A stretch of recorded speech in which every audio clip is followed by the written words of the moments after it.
This is Karen with NewClevelandRadio.net, and it is time for the Intentionality Gurus with Candace Pollock. And the subject today is above the line or below the line. I wonder what that can be about. So I'm not going to tell you immediately, but what I'd like you to do, so the Intentionality Gurus is all about exploring those hidden icebergs of things that drive a lot of our thoughts and behavior, and relying on science or evidence-based concepts and the power of intention. All right, so we can be our own gurus, tap into our own wisdom. Okay. All right, it's not about you or me being gurus, thankfully, right? So what I'd like you to do, and anyone listening, is in your mind's eye, or if you have a page in front of you, a blank piece of paper, towards the top of the page, draw one horizontal line from left to right. Okay. Tell me when you're done. I did it. Okay. So now I want you to think about your role in your personal life, your business life, any particular label or capacity that you work in, and basically tell me or write down whether you are above the line or below the line. Above means you're conscious in the moment. Below the line means you're not. I would say above the line. Okay, right. And for people listening, it can only be one or the other from moment to moment, and it does shift like that. Okay, so below the line means that we're closed off.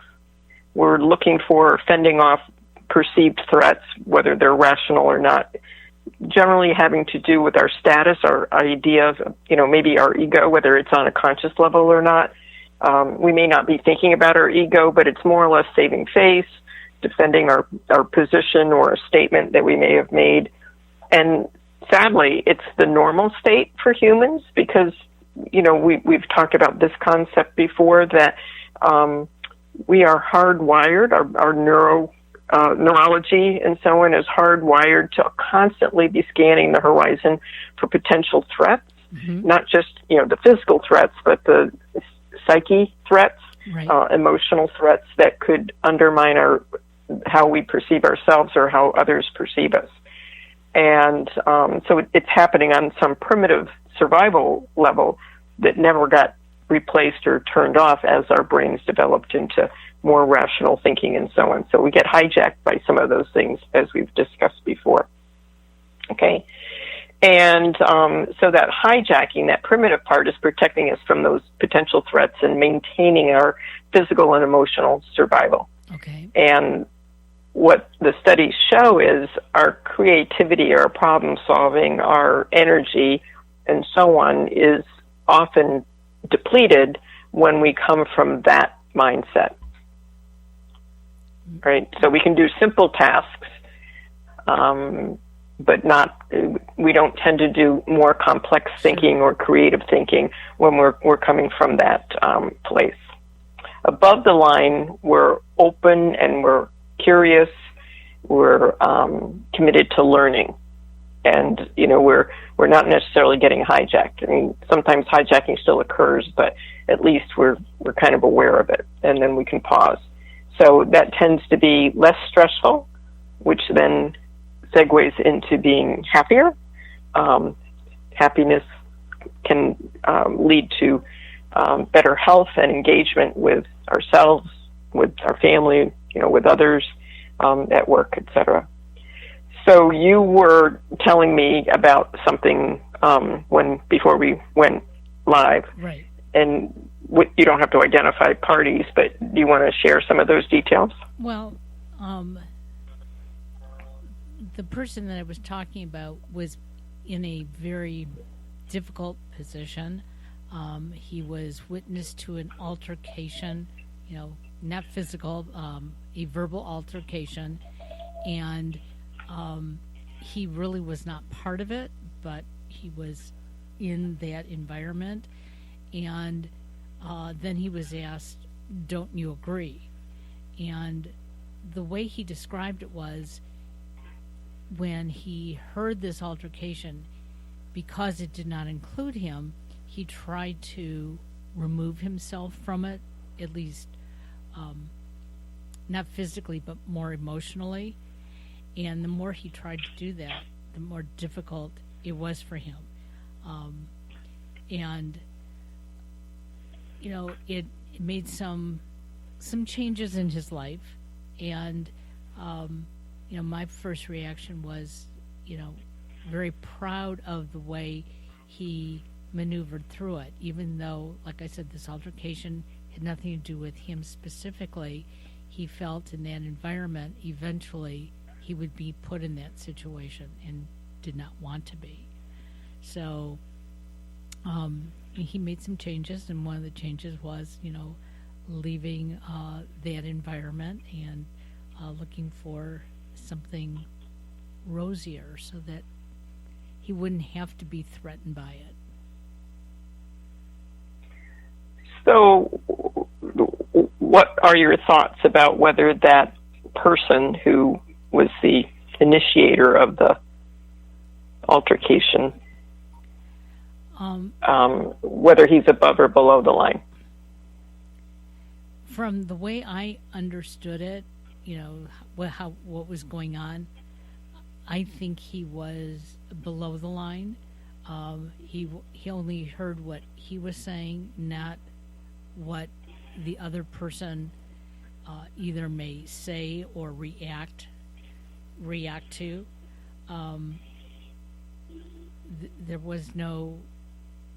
There didn't appear to be any thought in the conversation, the altercation that he was having.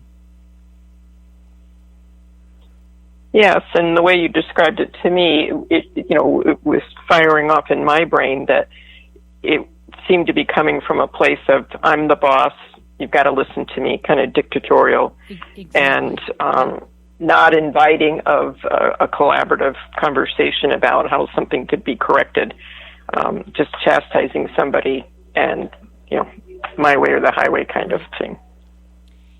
And, you know, I think sometimes, you know, we grow up in an environment like that, not necessarily our parents being ogres to us, but they are the parents, they set the rules. And I think sometimes that we go out into the world and we hear the tone or the conversation from somebody else, and we automatically perceive that, you know, we're going to be belittled for it. And so we close off as well. Mm-hmm.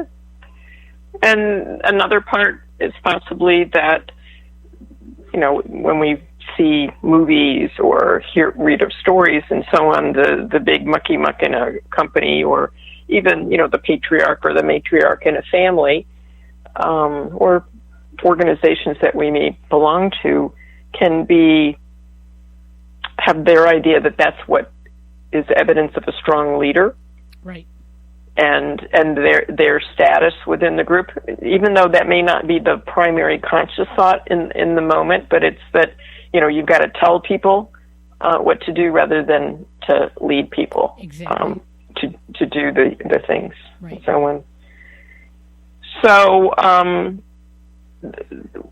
what in this conversation today, but what I'm proposing is the next several, maybe numerous, conversations we have to build on this, because it comes from the book or the concept, the 15 Commitments of Conscious Leadership by Defmer, Chapman, and Klemp. And the book was recommended to me, and I read it, and it was kind of like a slow, I don't know what, warming up to it. It was kind of dense, and I was initially thinking, oh, okay, you know, conscious leadership, all right, I get it, you know, whatever. I don't think it was being defensive, but I was searching for relevance to things outside of, like, business leadership, because that's their primary concept. Sure. But so I persevered, and I found over time, I had committed to outlining it, and then it meant that I had to get through, one or three commitments per week. And as I got through it, I started to realize this is really powerful stuff, and it isn't confined to business leadership. It's great there, but it really was permeating a lot of my thinking and then my behaving, and I was catching myself in the act of being above and below. And so remember, the natural state is to be in that hypervigilant, protected, defensive mode if we're not paying attention. And we have to proactively catch ourselves in the act of being below the line. And then they use the word shift so that we can proactively shift to be above the line. And even if it only lasts, a few nanoseconds, at least that's better than constantly being below the line. Exactly. So they define commitment as a statement of what is. All right, so in the moment. And so they're talking, as a leader of a business, for instance, but it could be as a member of a family, as a coworker, somebody on a committee, even our relationship to ourselves, knowing what we're committed to, our actions will illustrate what we're committed to, because those actions will produce a certain outcome or a certain result. So it's not what we declare our commitment is. It's, are we actually showing evidence of that commitment by doing what we say we want. So any instances, my little guinea pig, that you can think of where that applies in your situation? It doesn't apply as much today, although I'm sure there are instances, but in corporate America, part of my job was to train and lead and guide individuals. And what I found, especially in the last year or two of that position, I assumed that the people that I was training and guiding and leading just didn't want to do what they had to do. And because of that, I picked up the slack. And so I was defensive. I was probably always below the line. I would assume ahead of time, that they weren't going to want to do what they had to do, that there was really it wasn't worth me training them or guiding them. I was just going to pick up the slack and do it all myself, which made me very unhappy. But if I now look back, if I had been more open to trying to truly train them and lead them and guide them, I could have been above the line. I would have been above the line where I never was in my past. Mm-hmm. Yeah, and what manifested for me is I could pause in the moment. We certainly have spoken about that. Something occurs, we get agita, whatever it happens, a little gut clench. We want to react a certain way, but we can pause in the moment, and in that space, we have a choice. We can take this fork in the road or that fork in the road. Right. And so in the context of this book, they're saying, catch yourself, more or less, and then determine, am I above or below? And then remembering being open and conscious and committed to learning, seeing what the moment has to offer in terms of a learning opportunity. So using that person that you described, the scenario at work with the altercation, how might that boss have handled it differently? Well, number one, I think if he would have taken a pause, and the first thing I think he had to do was remove him and this other person from their sales floor because it was between the two of them and nobody else. So if you would have paused and thought about that, that could have made it hopefully a better discussion in the back room. And I also think that if he would have taken a moment to try to understand the other person's, where the other person is coming from. And this I've seen with myself where somebody will assume that you know how to do something or you should have done it a certain way, and instead of trying to find out why you didn't do it or why you did it according to them incorrectly, they just make the assumptions ahead of time, that you didn't do it, you're wrong, you don't know how to do things. And I'll go into a conversation like that very very concerned about how somebody's going to be seeing me. In what way? So if I'm confronted, sometimes all I hear is the negativity, and I take it on myself like, oh yeah, I am wrong. I don't know how to do things. I disappointed you. I disappointed myself because I'm not open to hearing exactly what they're saying and communicating properly, how things happen without being defensive. Yeah, and non-judgmentally assessing the situation, like, right. From a collaborative perspective of, oh, okay, where did we take a wrong turn here? And rather than damning and, fault finding and so on. One person being right and the other person being wrong with nothing in between. One example I can give you is I am, how can I put it? I like my home looking a certain way. And my husband uses part of the studio office for his work, and I'm constantly trying to neaten up his side of the office. And he'll say to me, months from now, where is that piece or have you seen this piece of paper? Okay. And I automatically hear, what did you do with that piece of paper? And then I react, well, I didn't touch your piece of paper. And the reality is it may be sitting on my bookshelf, but, he doesn't really want me to clean up his stuff. And I try not to, but when I do, I usually put it in neat piles. The problem is, typically, he'll come in and he'll see those neat piles and he'll start pulling things out of it. And those are the things that typically get lost. But as soon as I hear him say, have you seen something? I automatically think he's accusing me. I got to get over that. Yeah, it's funny.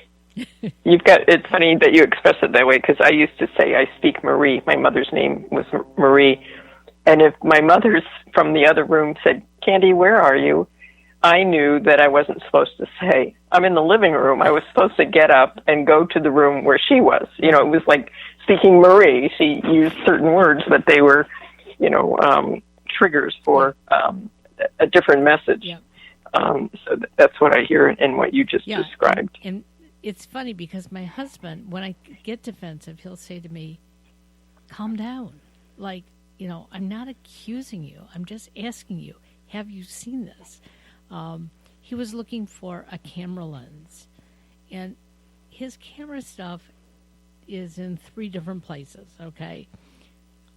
I don't even know. I couldn't even picture what this lens looked like. And he asked me, and I decided I wasn't going to be defensive. And I said to him, well, it's probably in one of 3 places. And he came back with, well, do you know which one of those 3? And then I got very defensive.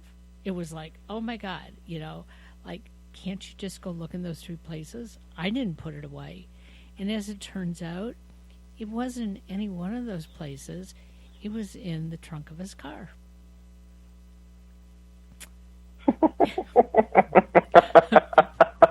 So, well, the sad thing is, I remember my husband asking me where some keys were, and darn it all, I knew exactly where they were. They were like under a seat cushion or something, and it's like, just reinforcing that idea that somehow we become responsible for where things are at any given time, like the big inventory person or something. But I think that, the taking a pause is for both sides of the equation. Before you ask for something, think about how you're going to do it. And before you react to it, think about what you want to say. But I think the problem is, at least in our situation, we just assume that the other person knows what we're thinking or how we're saying it, even if it comes out wrong. Mm-hmm. Yeah, and we're not necessarily conscious. We're not necessarily paying attention to ourselves. Well, the other element in the setup in the book is, and for this podcast, is that there is context and content in any conversation. And a conscious leader, and again, it's not just a leader in a business or a group, it means ourselves in our own lives, whether they meant it that way or not. That's how I'm interpreting it. A conscious leader starts with context first, content second. So content answers the question, what are we talking about? Like, where's the camera lens? Right. And context answers the question, how are we talking about the content? Ah, okay. Thoughts? Well, in one case, going back to the camera lens, if my husband would have just said, have you seen the camera lens? I think it would have come out differently than, do you know what happened to the camera lens? Or do you know where the camera lens is? Because using the word you, to me, implies that I'm responsible for it. As in, what did you do with it? Well, no, have you seen it? No, I haven't seen Mm-hmm. it. That's not a big deal to me. Got Okay. it. Do Mm-hmm. you know where it is? When did you see it last? Things like that imply that I'm part of his problem. Got it. And so when that happens, physiologically, what occurs? I can feel my blood pressure rising. I feel like all I want to do is say, no, I don't know anything about it. Even like you mentioned about you knew where the car keys were. Sometimes it's like, I think I know where it is, but you know what? It's yours, so you go find it. And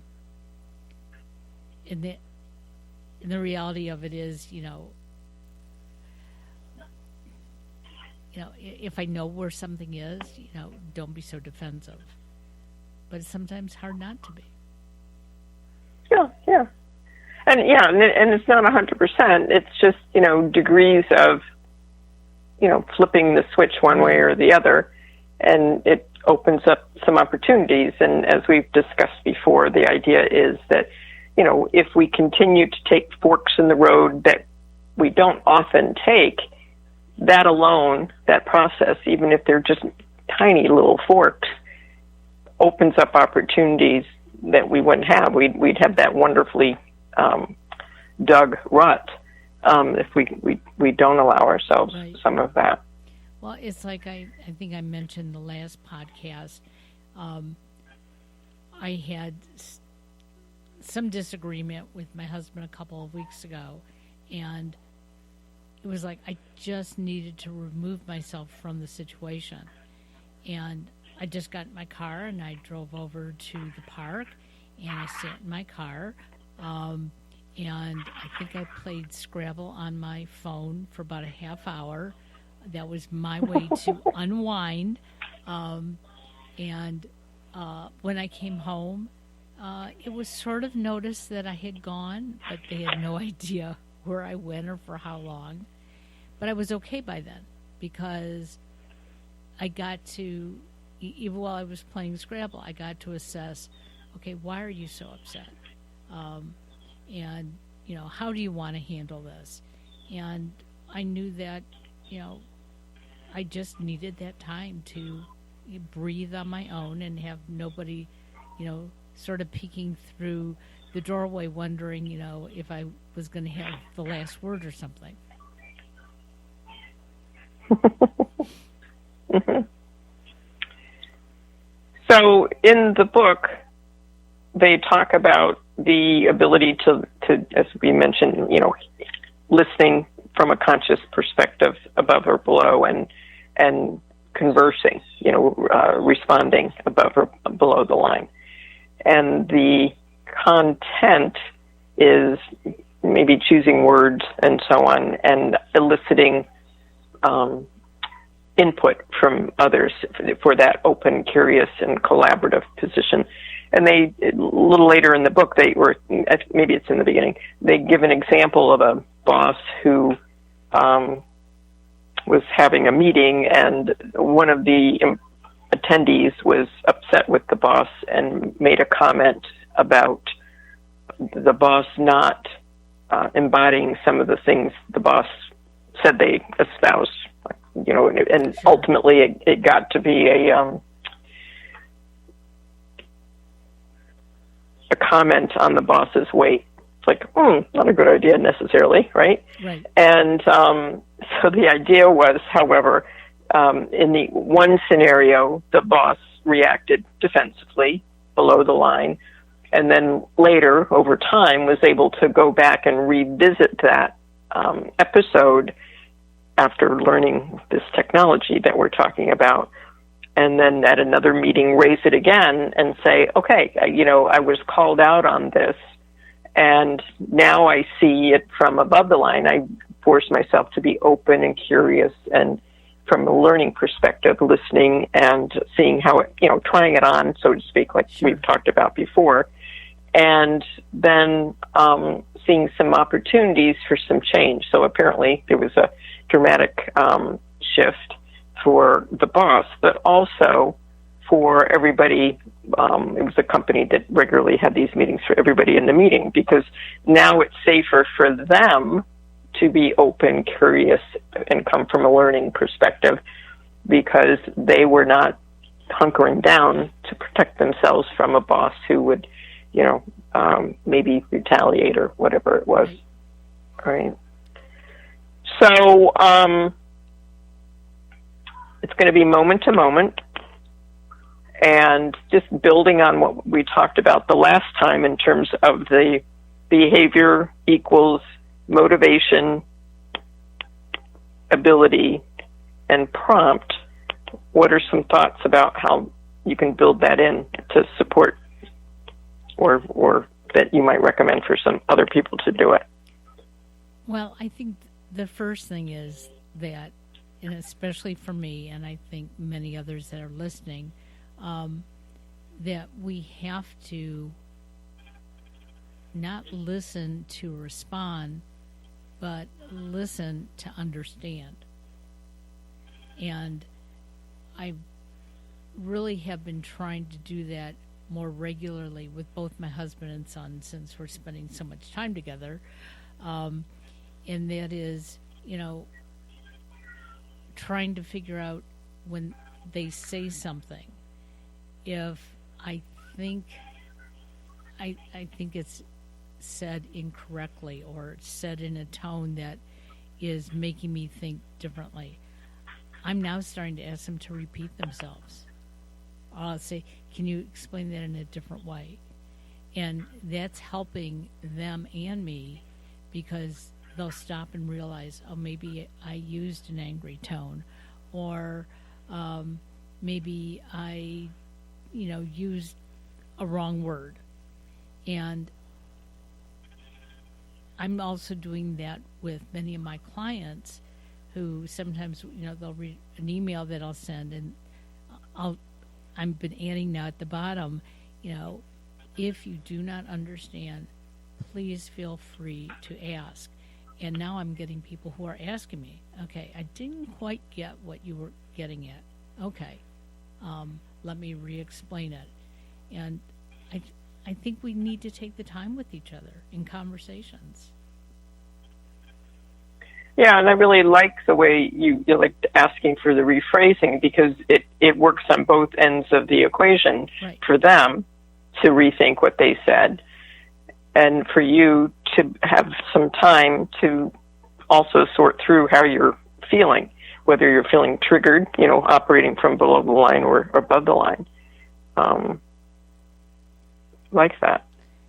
Yeah, and I've been applying it in the context of, political news and so on, trying to listen. I mean, it's a stretch for me, yeah. But trying to listen from the open side, curious and so on. And it's been an interesting opportunity to do some shifts, like, oh, okay, if I try and see it from their perspective, now I understand why they're saying X, Y, and Z, where before I would just say, idiot. Yeah. And, there was no opportunity maybe to have a meeting of the minds. Not that I'm necessarily in conversation, but I was definitely below the line, like with capital letters. It was a big, bold line. So anyway, and I think there just are little micro shifts. Well, and I think there are numerous issues in our life where we're all like that. And I think once you start to accept it, that, hey, yeah, I do that. And as you and I have talked about, how does it make you feel when you do something like this? Okay, when you hear something, when you close yourself off. And one of the things that I'm realizing that how I feel, and especially when it comes to anything political or religious, I almost feel like I'm in a suit of armor, and I just want to, break out of it and say, like you said, oh, you're stupid. But what I'm trying to do more recently is hold on to that suit of armor and say, listen, hear the echoes, so that, you can be more informed, whether you agree or disagree, take it in. And that's helping me. I'm not sitting here yelling at the TV anymore. And yes, I had been doing that for a while. And we talked about the fact that I had to wean myself away from the news. And I've done that quite well, because I'll listen to what they're going to talk about on the news when they sort of paraphrase in the beginning. And it's like, you know what? I don't need to hear anymore. And then I just walk away. Mm-hmm. Mm-hmm. Yeah. Well, and anchoring to how it makes you feel, they state in the book that, coming from above the line, listening and speaking definitely is a less stressful. It's not triggering all the stress chemicals in our body, and that makes us have a better sense of well-being. We've talked about well-being, and the idea is that will lead to and support happiness. So then it has an exponential effect that we're more open to ideas, and that's where creativity can grow. And so just not being in that hunkered down position where nothing grows. It's just a non-fertile area for everybody involved, and we can't, we don't benefit from that.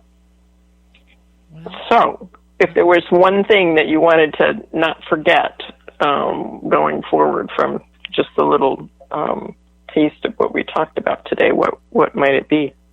I want to practice working on being above the line. Not being so defensive, and making myself feel good. I was thinking before we went on air, I looked outside and it's very gray today, at least over in our neighborhood, and it feels like fall. And my first reaction was, oh, I can't believe the summer is all over, and oh, it looks cold and gloomy out there. And I stopped myself as I started saying that. I was like, but the sun came up today. Hey, it's a good day. And so it's taking that pause and, finding the things that make you grow and feel good. So I want to be above the line. Great. We'll have fun with it. Well, thank you. And we will be back again in 2 weeks. It'll be a new month. Just like I was talking about, things change, and it will be September, and we'll be talking harvest time. That is, if you're a farmer. So have a great day, and we'll talk to you soon. You too, Karen. Thanks. Bye-bye. Thank you. Bye-bye.